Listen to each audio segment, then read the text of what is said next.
Сапат лицейлер тармагынын президенти Кыргызстан жараны Орхан Инандыны кайтарып берүүнү Туркиядан талап кылабыз. Бул туурасында өлкө башчысы Садыр Жапаров 24 KG сайтына берген маегинде билдирди. Садыр Жапаров Инанды жоголоору менен бардык укук коргоо органдарын чогултуп, мүмкүн болушунча тезирээк табууну жана чек араларды кылдат кароону тапшырганын айткан. Мен ошол күнү Орхан Инанды тууралуу кенен маалымат алгам. Көрсө аны уурдоого 2016-жылдан бери 3 жолу аракет кылышкан экен. 3-үчү аракети ушул кышта болуп, аны УКМКнын кызматкерлери куткарып калган. Инанды жана анын үй бүлөсү бул тууралуу билген. Ошондо Камчыбек Кыдыршаевич Инандыга жалгыз жүрбөй, ар дайым жан сакчылардын коштоосунда болушун эскерткен. Бирок ал буга көңүл бурбай койгон, деди Садыр Жапаров. Ошондой эле ал Инандыны өлкөгө кайтарууну талап кылаарын баса белгилеген. Туркияга жеткирилгени тууралуу маалыматты угаар менен Тышкы иштер министри Руслан Казакбаевке элчини чакырып, нота берүүнү тапшырганын айтат. Азырынча Туркия тараптан расмий жооп келе элек. ОЗЕК түрүндө Орхан Инанды Туркия жарандыгынан чыкпаганын, алардын жараны экенин билдирүүдө. Биз Туркиянын расмий жообун күтүшүбүз керек,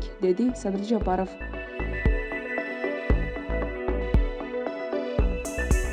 Кыргызстанда бүгүн 7-июлга карата коронавирус дагы 1198 адамдан аныкталды. Бул тууралуу Саламаттык сактоо жана социалдык өнүктүрүү министрлиги билдирет.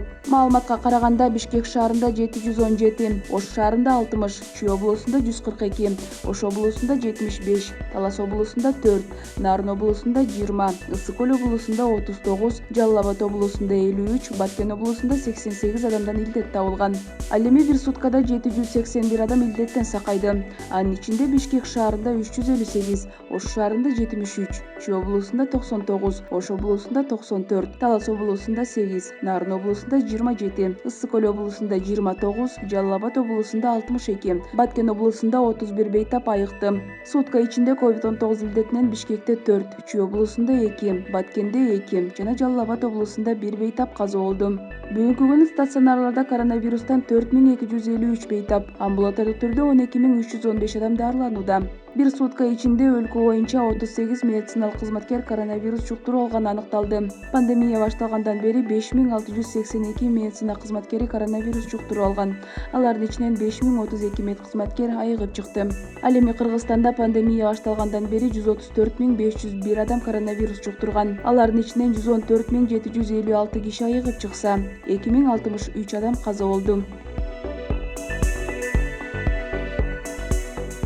Калкты эмдөө боюнча ыкчам ишти уюштуруу максатында 2021-жылдын 9-июлунда Кытайдан Sinopharm вакцинасынын 1,250,000 дозасынын келиши күтүлүүдө.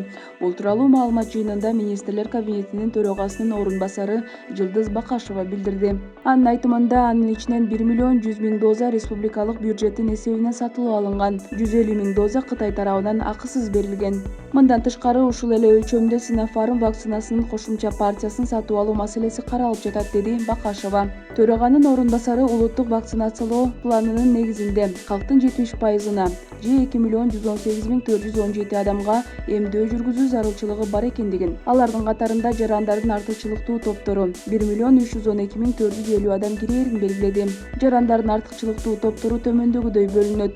Биринчи топ саламаттык сактоо, билим берүү, ички иштер, чек ара, бажы кызматтарынын жана башка кызматкерлери. Экинчи топ ар кандай оорулардын күчөп кетүү коркунучу жогору болгон жарандар, 60 жаштан жогорку курактагы каарылар. Үчүнчү топ калктын социалдык жактан аялуу топтору.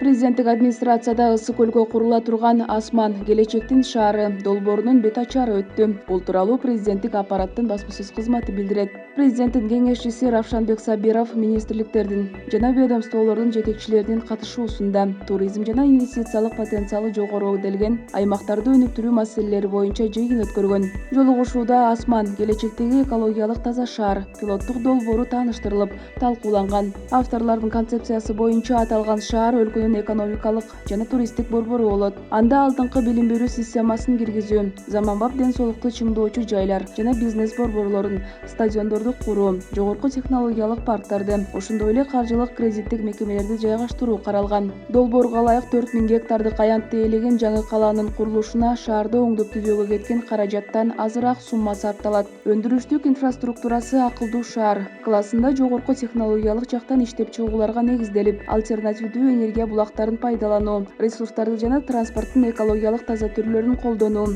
ошондой эле жашыл экономика принциптерин сактоо менен ишке ашырылат. Шаар 500 000 кишинин туруктуу жашоосуна ылайыкталган. Кызмат көрсөтүүлөрдү экспорттоо мүмкүнчүлүктөрүн эске алганда, резервдик потенциал 700 000 чейин чыгат. Долбоор 7-10 жылдын аралыгында ишке ашырылары болжолдонууда. Үстүнөн караганда Комуз улуттук музыкалык аспабына окшош болгон шаарды Ысык көл облусуна куруу пландалууда. Жыйындын соңунда долбоорду жүзөгө ашырууга талап кылынган иштер боюнча министрликтер жана ведомстволордун жетекчилерине бир катар тапшырмалар берилди. Кыргызстанда биринчи жолу UFC чемпиону Хабиб Нурмагомедовго таандык аралаш мушташ боюнча Eagle Fighting Championship лигасынын турнири өтөт. Бул тууралуу UFC турниринин пиар-менеджери Нурпери Садырбекова билдирди. Маалыматка караганда, башкы беттеште лиганын учурдагы чемпиону Руслан Яманбаев чемпиондук наамын коргоо үчүн Бусурманкул Абдибайыт уулу менен беттешет. Мелдеш 3-августта Чолпон Ата шаарынын ат майданында өтөт. Бул иш-чарага Мелдештин атайын коногу, уюмдун президенти, UFC'нин жеңилбеген чемпиону, мыкты мушкер Хабиб Нурмагомедов келет. Жакында боло турган UFC турнири Кыргызстанда спорттун, анын ичинде аралаш мушташ спортунун өнүгүшүнө жаңы түрткү берип, анын тарыхында жаркын из калтырат жана өлкөнүн имиджин жакшыртат. Мындан тышкары, мындай иш-чаралар өлкөлөр ортосундагы кызматташтыкты бекемдеп, достук, спорттук байланыштарды орнотууга жана туризмди өнүктүрүүгө өөлгө түзөт, деп айтылат маалыматта. Иш-чара бардык санитардык эпидемиологиялык стандарттарга жана талаптарга ылайык жүргүзүлөт. Эртең 8-июлда түнкүсүн Кыргызстандын көпчүлүк аймактарында жаан жаабайт, күндүз айрым райондордо өткүн өтөт. Бул тууралуу Кыргыз гидромет борборунан билдиришти. Маалыматка караганда, батыштан соккон шамалдын ылдамдыгы секундасына 4-9 метрге чейин жетет. Абанын температурасы Чүй облусунда түнкүсүн +21 +26, күндүз +36 +41. Талас облусунда түнкүсүн +17 +22, күндүз +34 +39. Баткен, Ош, Жалал Абад облустарында түнкүсүн +22 +27.